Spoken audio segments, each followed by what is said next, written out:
Imagine moving into your dream home. 6 bedrooms, a beautiful neighborhood, and the perfect place to raise your family. But just days after you close the deal, a letter arrives. It's addressed to the new owner, and it starts with this. Dearest new neighbor at 657 Boulevard, allow me to welcome you to the neighborhood. Sounds innocent, until you keep reading. I've been watching 657 Boulevard for decades now. My grandfather watched the house in the 1920s, and my father watched in the 1960s. It is now my time. This isn't fiction. This is real. And nearly a decade later, the person calling themselves the Watcher has never been caught.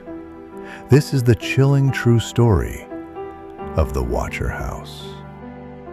In June of 2014, Derek and Maria Brodus purchased a $1.3 million Dutch colonial home at 657 Boulevard in the suburban town of Westfield, New Jersey. It was meant to be a place to settle down with their 3 young children. But before they even moved in, they received the first letter. It came with no return address, handwritten, creepy, and strangely personal. Do you need to fill the house with the young blood I requested? Once I know their names, I will call to them and draw them to me. No one else in the neighborhood had received anything like this. The Broduses were terrified, but also confused. Was it a prank? A former owner? A neighbor with a grudge? Soon, more letters came, each one more detailed, more invasive. The Watcher claimed to know the layout of the house, the children's nicknames, even where they were playing inside. I see already that you have flooded 657 Boulevard with contractors so that you can destroy the house as it was supposed to be. Stop changing it and let it alone. The writer made veiled threats, talked about the young blood, and how the house was crying from being tampered with. The Broduses stopped moving in. They set up security cameras, hired private investigators, even reached out to a former FBI agent. But the letters kept coming, and the police had no suspects. Detectives interviewed neighbors. They looked at handwriting samples. One suspect emerged, an older man in the neighborhood who was reportedly obsessed with local homes. But he was never charged. Nothing stuck. The Broduses even launched their own investigation. They dug into public records, scoured town archives. One theory pointed to a neighbor upset about losing out on the property in a bidding war. Another, that the Watcher was someone much closer. Maybe even inside their lives. In desperation, they sold the house. But the fear didn't leave. Meanwhile, the Watcher had gone silent. Or so everyone thought. Years passed.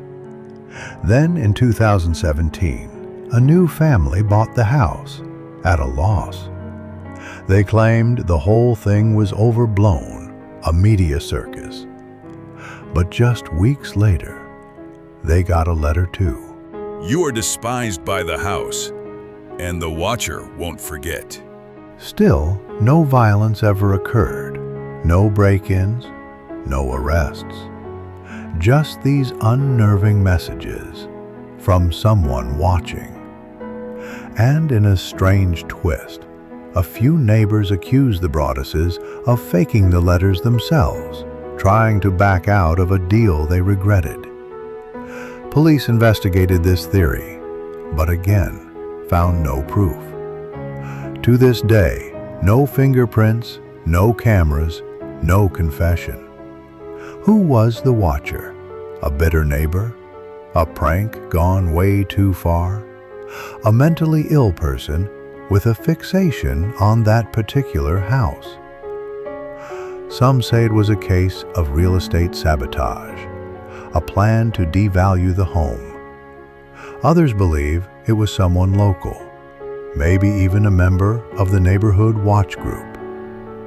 And then there's the darkest theory of all, that the watcher was someone who truly believed the house was theirs, that they were waiting, watching, until the young blood inside became theirs to claim. In 2019, Netflix purchased the rights to the Broaddus family's story and turned it into a miniseries, dramatizing what had already become a modern urban legend. But no dramatization could match the quiet horror of the real story. A home, a family, and someone in the shadows, watching, waiting, always silent. And still today, the watcher has never been found. What do you think? Was it a hoax, a stalker, or something even darker? Let us know in the comments. If you enjoyed this mystery, like and subscribe for more unsolved true crime stories every week. Don't forget to hit the bell icon so you never miss a case. Stay safe out there, because someone might be watching you.